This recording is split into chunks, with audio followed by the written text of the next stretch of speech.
नमस्कार दोस्तों, शुभ संध्या। आप सबका हमारे प्रशस्त एकेडमी चैनल पर हार्दिक स्वागत है।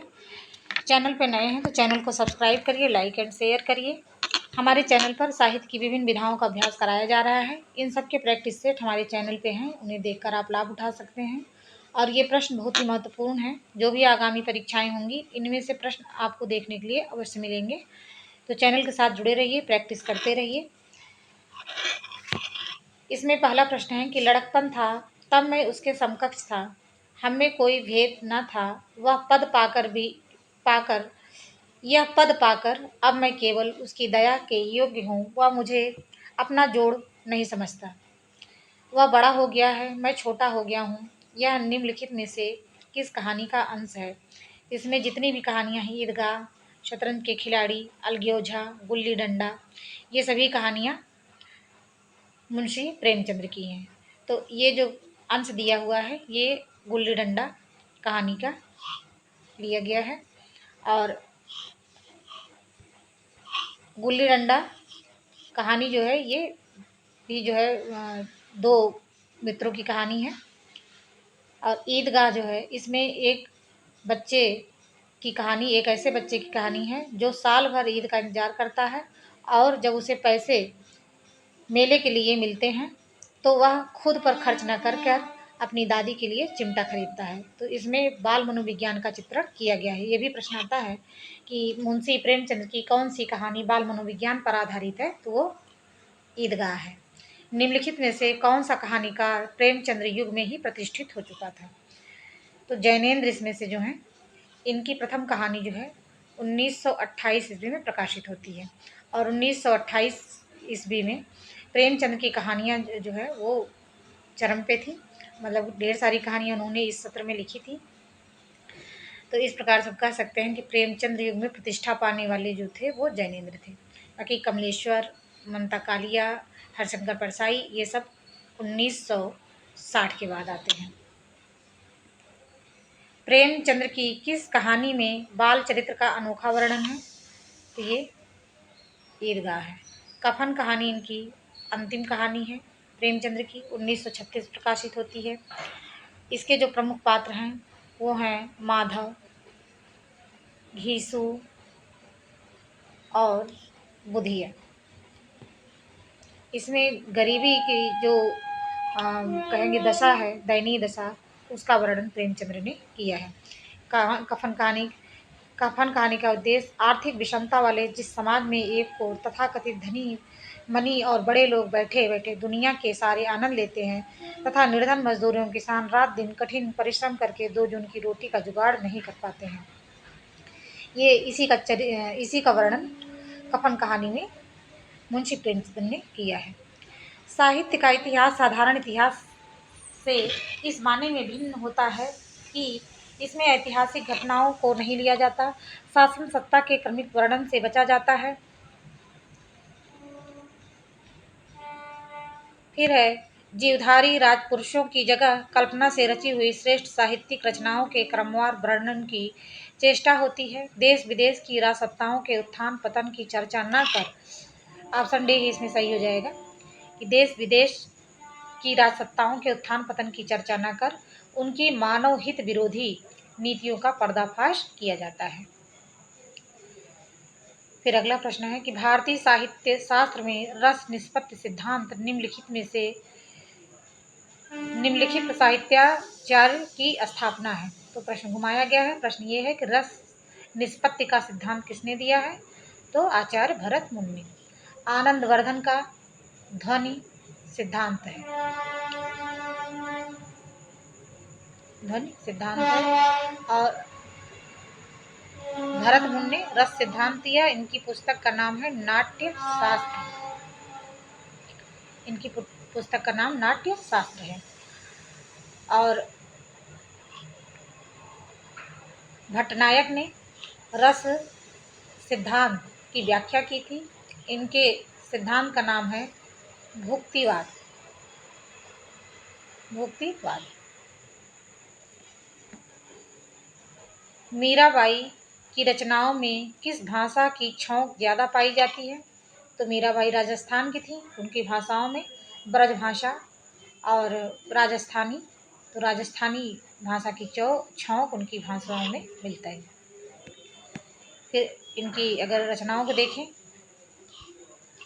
गीत गोविंद की टीका, नरसिंह जी का मायरा, राग सोरठा, राग गोविंद, मलार राग, सत्यभामा, नुरुंशन, मीरा की गरबी, रुक्मणी मंगल। और प्रश्न आए कि मीरा की उपासना किस भाव की थी, तो मीरा ने माधुर्य भाव की उपासना की थी। फिर अगला प्रश्न है, कवि केशव दास की कौन सी कृति अपने वर्ण विषय की अपेक्षा छंदों की विविधता में भटक गई, तो ये थी रामचंद्रिका। रसिक प्रिया, कवि प्रिया, रतन बावनी, ये जितनी भी रचनाएं हैं सभी केशव दास की हैं।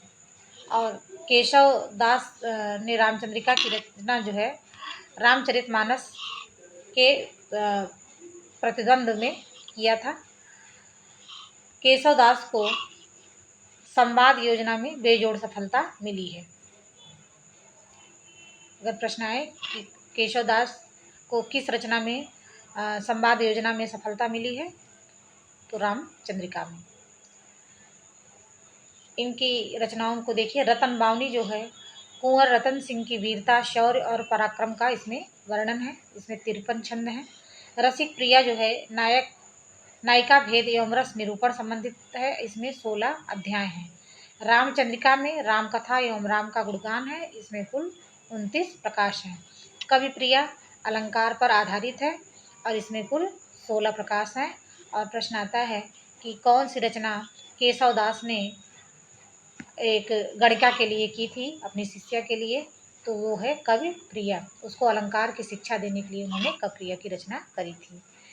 भरी रही भनक बनक ताल तालन की, तनक तनक ताम खनक चुरीन की, यह पंक्ति किसकी है, देव की। देव जो है रीतिकाल के सिद्ध कवियों में आते हैं।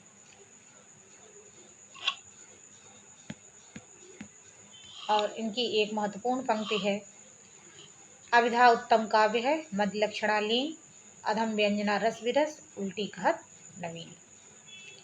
आधुनिक काल में साहित्य की सबसे बड़ी विशेषता है मात्र पद में उत्कृष्ट कृतियों की रचना, गद्य को साहित्य के सशक्त माध्यम के रूप में प्रतिष्ठित करना, नव गीतों में संगीत के तत्वों को पिरोना, भावुकतापूर्ण कथनों का प्रत्यय प्रदान करना। तो हम सभी जान रहे हैं कि आधुनिक काल की एक विशेषता थी गद्य का आविर्भाव रामचंद्र शुक्ल के अनुसार। तो गद्य को साहित्य के सशक्त माध्यम के रूप में प्रतिष्ठित करना आधुनिक काल के साहित्य की सबसे बड़ी विशेषता मानी गई है। वे कवि जो काव्य सर्जना के साथ साथ भारतीय स्वतंत्रता आंदोलन में भी सक्रिय रूप से जुड़े थे, उनमें अग्रगण्य कौन थे, तो वो थे मैथिली शरण गुप्त। फिर अगला प्रश्न है,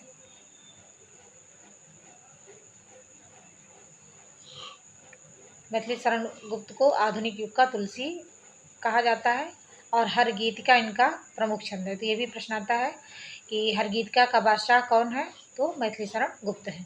इनकी रचनाओं में रंग में भंग, जयद्रथ वध, किसान, विकट भट्ट, गुरुकुल, साकेत, भारत भारती, झंकार, यशोधरा, पंचवटी, द्वापर, जय भारत और विष्णुप्रिया। भारत भारती के बारे में पूछा जाता है कि इसका प्रकाशन कब हुआ है, बहुत बार पूछा गया है, तो 1912 ईस्वी में। किस व्यक्ति, वस्तु या संदर्भ का तटस्थ अंकन करने वाली साहित्यिक विधा का नाम है, तो रेखा चित्र है। इसमें तटस्थ अंकन किया जाता है। और एक महत्वपूर्ण तथ्य कि श्री राम शर्मा के रेखा चित्रों का प्रथम संग्रह बोलती प्रतिमा 1937 ईस्वी में प्रकाशित होती है।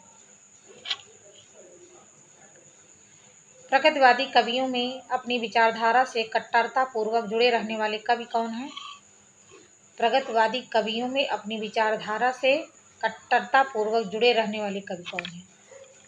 तो ये सुमित्रानंदन पंत जो हैं ये छायावाद के कवि हैं। रामधारी सिंह दिनकर राष्ट्रीय सांस्कृतिक काव्यधारा के कवि हैं। भगवती चरण वर्मा भी छायावाद के बीच की कड़ी माने जाते हैं। गजानन माधव मुक्तिबोध, नागार्जुन, ये लोग प्रगतिवादी कवि माने जाते हैं। फिर अगला प्रश्न है, नई नई काव्यधाराओं के अनेकानेक कवियों को प्रकाशित करके भी उनकी सर्वाधिक आलोचना के पात्र बन जाने वाले कवि कौन हैं? तो अज्ञेय हैं। नई नई काव्यधाराओं के अनेकानेक कवियों को प्रकाशित करके भी सर्वाधिक आलोचना के पात्र कौन बन जाते हैं? तो अज्ञेय हैं। इन्होंने तार सप्तक का प्रकाशन किया, जिसके 4 भाग थे और चारों का संपादन अज्ञेय ने ही किया था। तार सप्तक का प्रथम प्रकाशन जो था 1943 ईस्वी से प्रारंभ होता है। इनका तार सप्तक 1943 में, दूसरा सप्तक 1951 में, तीसरा सप्तक 1959 में और चौथा सप्तक 1979 ईस्वी में। ये भी क्रम याद किए रहिएगा, क्योंकि आता है मिलान करने के लिए या कब प्रकाशित हुआ था। भाषा वैज्ञानिक दृष्टि से भाषा की परिभाषा है: भाषा मानव मुख के ध्वन्यों से निश्चित सामाजिक स्वीकृति प्राप्त सार्थक पदों के सुशृंखलित वाक्यों द्वारा विचार विनिमय का माध्यम है। प्राणियों के पारस्परिक विचार विनिमय में जिसका सहारा लिया जाता है वह भाषा है। सभ्य समाज की मान्यता के अनुरूप विशुद्ध शब्दावली में पारस्परिक वार्तालाप का जो संसाधन बनाई जाती हो, बोलने, चालने, पढ़ने, लिखने, शिक्षण, प्रशिक्षण, कार्यालयी, न्यायालयी व्यवस्था में जिसका समुचित प्रयोग किया जाता है वो भाषा है। तो यहाँ ऑप्शन ए जो दिया है कि भाषा वैज्ञानिक दृष्टि से भाषा की परिभाषा है: भाषा मानव मुख के ध्वन्यों से निश्चित सामाजिक स्वीकृति प्राप्त सार्थक पदों के सुशृंखलित वाक्यों द्वारा विचार विनिमय का माध्यम है। सुशृंखलित वाक्यों द्वारा विचार विनिमय का माध्यम है।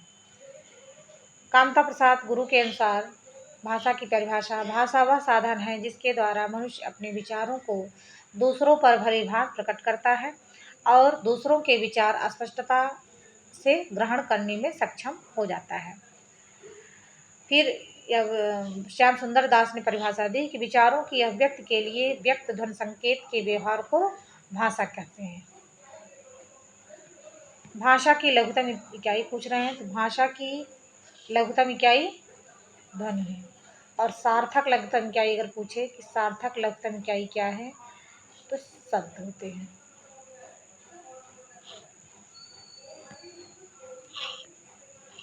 फिर है पाल पद का बहुमान्य व्युत्पत्ति है: प्राकृत, पाकट, पाउड, पाउल, पाली। पंक्ति, पंक्ति, पट्टी, पल्ली, पाली। पर्याय, पलियाय, पालियाय, पाली। यही पाल जो है विकसित हुआ जैसे, तो ये है पर्याय, पलियाय और पाली। ये क्रम कि पर्याय, पलियाय, पालियाय और पाली। पाली में जो ग्रंथ मिलते हैं त्रिपिटक, उसमें सुत्त पिटक, विनय पिटक, अभिधम्म पिटक। पाली भाषा के सर्वप्रधान वैयाकरण कौन है? ये है कच्चायन।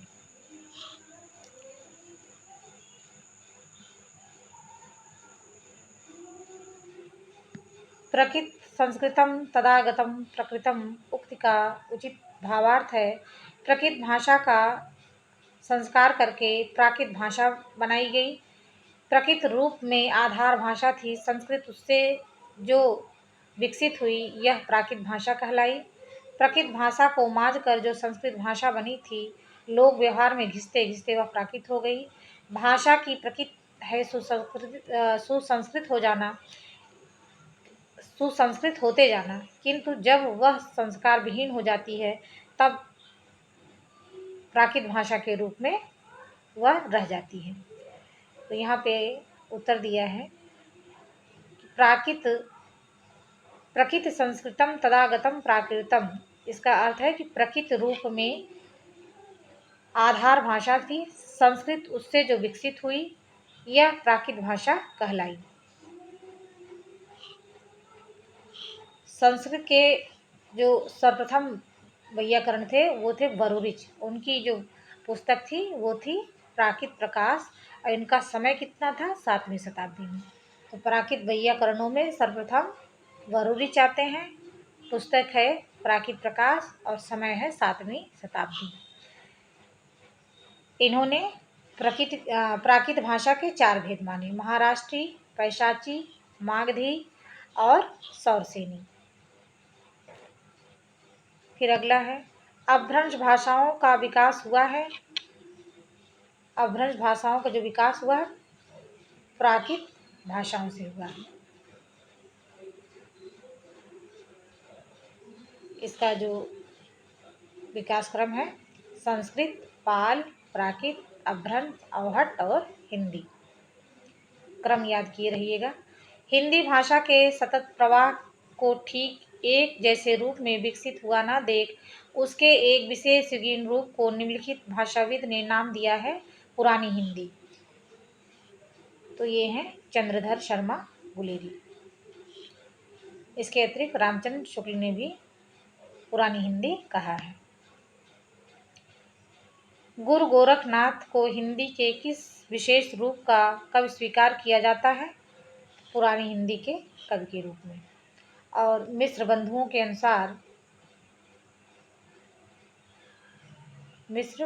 अनुसार गोरखनाथ जो हैं वो हिंदी के प्रथम लेखक हैं। इनकी रचनाओं में शब्दी, प्राण संकली, शिष्य दर्शन, नरवय बोध और रोमावली, आत्मबोध, ज्ञान तिलक, अभय मात्रा जोग। इनके जो महत्वपूर्ण रचनाएं हैं वो रोमावली, आत्मबोध, ज्ञान तिलक, प्राण संकली, अभय मात्रा जोग। हिंदी साहित्य के मध्यकाल में ब्रजभाषा का साहित्यिक भाषा के रूप में विकास इस कारण हुआ ब्रज क्षेत्र ही उस समय शासन सत्ता का एकमात्र केंद्र था। उस समय की सभी भाषाओं से ब्रजभाषा ही सबसे अधिक संबद्ध थी। ब्रजभाषा क्षेत्र के भाषा भाषियों ने भी इसे अपने सृजन का माध्यम बनाया। ब्रजभाषा भाषी व्यापार करते हुए पूरे देश में फैल गए थे। प्रश्न क्या है कि हिंदी साहित्य के मध्यकाल में ब्रजभाषा का साहित्यिक भाषा के रूप में विकास इस कारण से हुआ क्योंकि ब्रजेतर क्षेत्र के भाषा भाषियों ने भी अपने सृजन का माध्यम बताया। मतलब कि ब्रजवासी जो थे वो तो अपनी भाषा को ब्रज भाषा को अपनी भाषा बनाए ही। इसके अतिरिक्त ब्रज से इतर क्षेत्र वाले भी ब्रज भाषा को अपने काव्य का माध्यम बनाए। फिर अगला प्रश्न है कि अवधी भाषा की शब्दावली को साहित्य की परिनिष्ठित शब्दावली बनाने का प्रथम श्रेय इन्हें दिया जाता है। अवधी भाषा की शब्दावली को साहित्य की परिनिष्ठित भाषा, तो परिनिष्ठित भाषा जो है वो गोस्वामी तुलसीदास ने बनाई थी, जबकि मलिक मोहम्मद जायसी की भाषा ठेठ अवधी है। ठेठ अवधी है। इनकी रचनाओं में रामचरितमानस, पार्वती मंगल, जानकी मंगल, रामलीला नहचू, बरवे रामायण इनके रचनाएं हैं। और विनय पत्रिका, गीतावली, कवितावली, दोहावली, रामाज्ञा प्रश्नावली, कृष्ण गीतावली, हनुमान बाहु, ये इनकी ब्रजभाषा की रचनाएं हैं। खड़ी बोली गद्य का विकास होना प्रारंभ हुआ।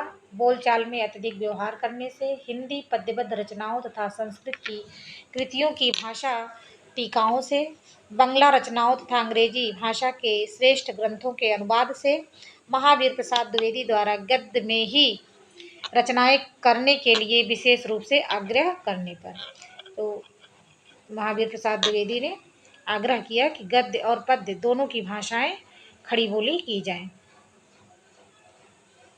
यहाँ पे दिया भी हुआ है कि आचार्य महावीर प्रसाद द्विवेदी महान शख्सियत थे जिन्होंने खड़ी बोली हिंदी को काव्यधारा के रूप में पूर्ण रूप से प्रतिष्ठित किया।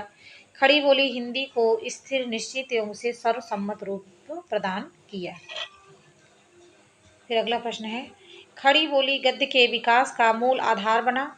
इसका कलकत्ता तक फैल जाना, फोर्ट विलियम कॉलेज के पाठ्यक्रम में सम्मिलित कर लिया जाना, हिंदी रचनाकारों द्वारा पद्य में इसका प्रयोग कम कर देना, खड़ी बोली के व्याकरण का मानकीकरण हो जाना। प्रश्न क्या था? प्रश्न फिर से देख लीजिए कि खड़ी बोली गद्य के विकास का मूल आधार बना, तो खड़ी बोली के विकास का मुख्य आधार बना खड़ी बोली के व्याकरण का मानकीकरण हो जाना।